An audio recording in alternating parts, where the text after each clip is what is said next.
산업안전기사 필기 2022년도 3회차 기출문제 CBT 보건문제 한번 풀어보도록 하겠습니다. 1과목 1번 문제 보도록 할게요. 하인리의 재구성 비율 1대 29대 300에서 29에 해당되는 사고 발생 비율을 구해보는 문제가 되겠습니다. 자, 하인리의 재구성 비율도 중요하지만 버드의 재구성 비율도 알고 있어야겠죠. 버드와 관련된 것은 같이 정리해 주도록 하겠습니다. 버드는 1대, 10대, 30대 600이 되겠습니다. 자, 이렇게 알고 있으면 되고, 지금은 하인리에 관련된 것이기 때문에 하인리를 풀어보도록 할게요.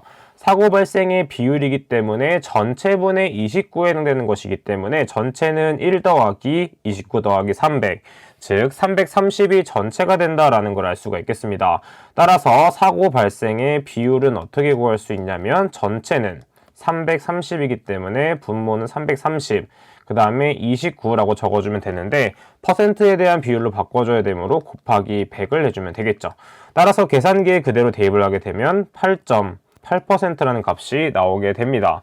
정답은 1번이 된다라고 찾아볼 수 있겠죠. 다음 문제 보도록 하겠습니다. 2번 문제 보도록 하겠습니다. 다음 중 관리감독자를 대상으로 교육하는 TWI의 교육 내용이 아닌 것은 TWI 나오면 무조건 4가지를 알고 있어야겠죠.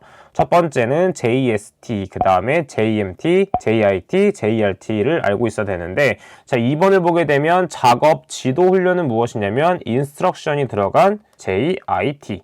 자, 그 다음에 인간관계이기 때문에 어떠한 관계, 그래서 릴레이션이 들어가서 JRT가 된다는 걸 알 수가 있고, 작업 방법, 우리가 알고 있는 방법에 대한 단어는 메소드라는 것이 있습니다. 따라서 JMT에 해당되는 것은 작업 방법 훈련이 됩니다. 추가적으로 JST의 S는 Safety, 작업 안전 훈련이 된다는 것도 알고 계셔야 되겠죠.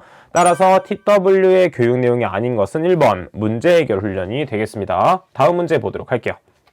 4번 문제 보도록 하겠습니다. 안전교육의 단계에 있어 교육 대상자가 스스로 행함으로써 습득하게 하는 교육은 무엇인가? 자, 이러한 안전교육 총 3단계로 볼 수가 있습니다. 먼저 지식교육, 그 다음은 기능교육, 마지막은 태도교육이라고 볼 수가 있는데, 위에서처럼 스스로 행함으로써 습득하는 것은 기능교육이다 라고 할 수가 있겠습니다. 정답은 2번이 된다 체크해 볼 수가 있겠죠. 다음 문제 보도록 하겠습니다. 5번 문제, 다음 중 산업안전보건법상 화학물질 취급 장소에서의 유해 위험 경고, 자, 유해 위험 경고에 사용되는 안전보건표지의 색도 기준으로 옳은 것은 무엇인가? 이때는 색채를 빨간색을 사용하는 7.5R 4%14가 되겠습니다. 자, 그 다음에 OY는 옐로우라고 해서 노란색에 해당이 되겠고, 자, 노란색에 해당되는 것은 무엇이냐면 화학물질 취급 장소에서의 위험경고 이외의 위험경고, 주의표지 또는 기계 방호물이 되겠습니다. 자, 그 다음에 PB는 무엇이냐면 파란색에 해당이 됩니다. 파란색에 해당이 되고 특정 행위의 지시 및 사실의 고지에 해당되는 것이 되겠고, G는 그린이라고 해서 녹색이 되겠죠. 자, 녹색은 많이 볼 수가 있습니다. 우리가 건물에서 많이 볼 수 있는 비상구 혹은 피난할 수 있는 부분, 그 다음에 사람 또는 차량의 통행 표지에 사용되는 것이 녹색이 되겠습니다. 자, 나머지 색상에 대한 것도 알고 있어야 됩니다. 자, 그럼 다음 문제 보도록 할게요. 6번 문제 보도록 하겠습니다. 다음 중 불완전한 행동에 속하지 않는 것은 무엇인가?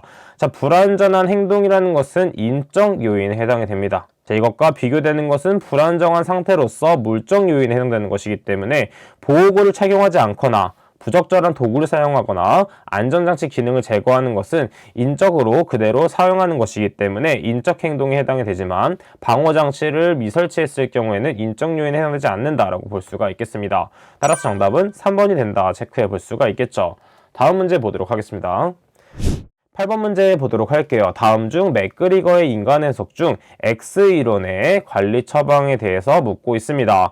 자, 맥그리거는 X이론과 Y이론을 비교할 수 있는데, 먼저 크게 생각해 본다면 X이론은 인간의 부정적인 측면, 나쁜 측면이라고 볼 수가 있고, Y이론이란 무엇이냐면 인간의 자발적인 의지, 성취 동기가 있는 것을 Y이론이라고 볼 수가 있겠습니다. 따라서 X이론에 해당되는 사람들은 너무 부정적이고 나쁘게만 생각하는 부분이 있기 때문에 경제적인 보상체계를 강화함으로써 해결할 수 있게 되는 것이죠. 따라서 직무를 무조건 확장할 경우에 인간의 부정적인 있는 측면은 있는 사람들은 싫어할 수가 있으므로 1번 해당이 된다. 따라서 2번, 3번, 4번에 대한 것은 Y 이론에 대한 관리 처방에 해당된다라고 정리해 볼 수가 있게 되는 것이죠. 자, 그럼 다음 문제 보도록 할게요. 9번 문제 보도록 하겠습니다. 안전보건관리 조직의 형태 중 라인 스태프형에 관한 설명으로 틀린 것을 찾는 문제가 되겠습니다. 자, 라인 스태프는 라인 타입과 스태프형을 합친 것으로 대규모 사업장에 적용하기 좋은 것이다 라고 생각을 하면서 한번 적용시켜 보도록 하겠습니다. 조직원 전원을 자율적으로 안전활동에 참여시킬 수 있고, 2번 안전관리, 라인의 관리, 감독자에게도 안전에 관한 책임과 권한이 부여될 수가 있습니다. 자, 그 다음에 중규모 사업장이 아니라 대규모 사업장에 적용된다라고 볼 수가 있겠고, 1000명 이상인 경우에 적합한 경우가 되겠습니다. 자, 중규모 사업장에 해당되는 것은 무엇이다? 참모식, 스태프 타입에 대한 것이 되겠고, 스태프 타입은 100명에서 1000명 정도가 되겠습니다. 자, 그래서 틀린 것은 3번이 된다라고 볼 수가 있겠죠. 다음 문제 보도록 하겠습니다. 12번 보도록 하겠습니다. 버드의 관리 모델에서 재해 발생의 근원적인 원인은 무엇인가? 자, 근원적인 원인은 관리를 소홀했기 때문입니다. 자, 그래서 관리의 소홀. 자, 여기서 이거를 4번이 정답이 된다 체크하고 넘어가 주면 되고, 버드 하면 암기법이 떠올라야 됩니다. 버드 하면 새가 통구이가 돼서 직사했다. 자, 그래서 버드에 관련된 연쇄성 이론에 대해서 암기하고 있어야겠죠. 첫 번째 통은 통제 부족, 그 다음에 구의의 기는 기본 원인, 직사의 직은 직접 원인, 사는 사고가 되겠고, 마지막 5단계는 상해가 됨으로 추가해주면 되겠습니다. 다음 문제 보도록 할게요.